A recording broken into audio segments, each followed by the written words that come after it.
say that people like Axel Radicabana and the person that's now being charged for this attack in Cambridgeshire were British born?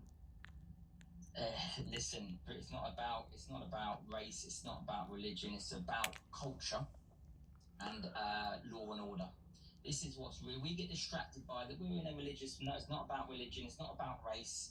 You know, it's never been about that. It's about culture, the preservation of British culture. We can preserve our British culture.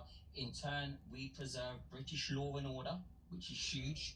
And then in turn, we preserve British lives, because British law and order is intertwined with British culture, which is, you know, gives us our freedom, gives us a fair trial, gives us safety, or should give us safety and security. So actually, we have a huge law and order problem and a huge identity problem, which is our British culture, because our British culture is being suppressed.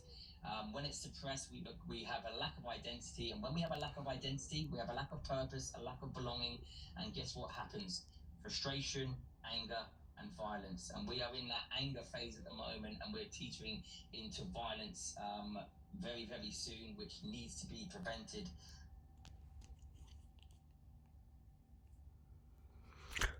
So my issue with that, as much as I agree with Middleton, is this is about religion. This is about British identity. The person was born in Wales, if I remember rightly. His parents from like somewhere in Africa. He looked up white genocides and to commit genocide. He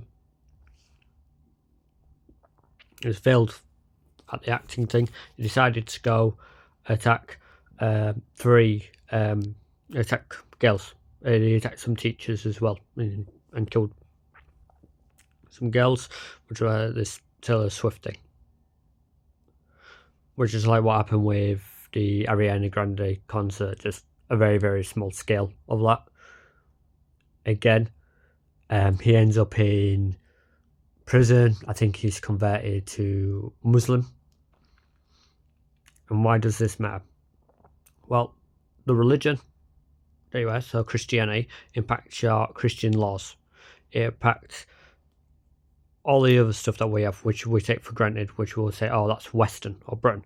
But it isn't exactly England. England, well, the English people, affects our identity. So this is the national one. So you cannot become England unless you are from England and your ancestors are English. And Britain cannot assimilate into British culture if all of a sudden the majority of the people around them are not British. You know, if all of a sudden they go there and, you know, from the Middle East and everyone around them is from the Middle East, they go to a school filled with the Middle East, they go to a mosque which preaches them about Muslim, they practice Sharia law, all that stuff. And obviously I know it's just targeting Muslim, but you can have it with any other religion, any other culture, any other different place.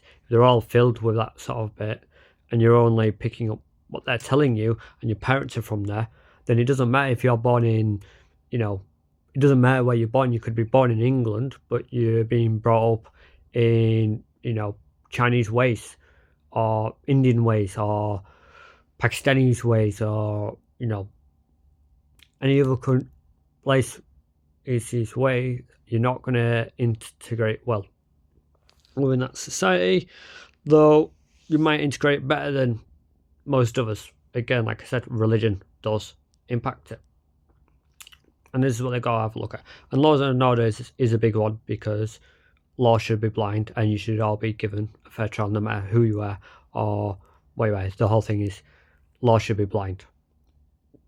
Well, that's my 2 cents on it anyway.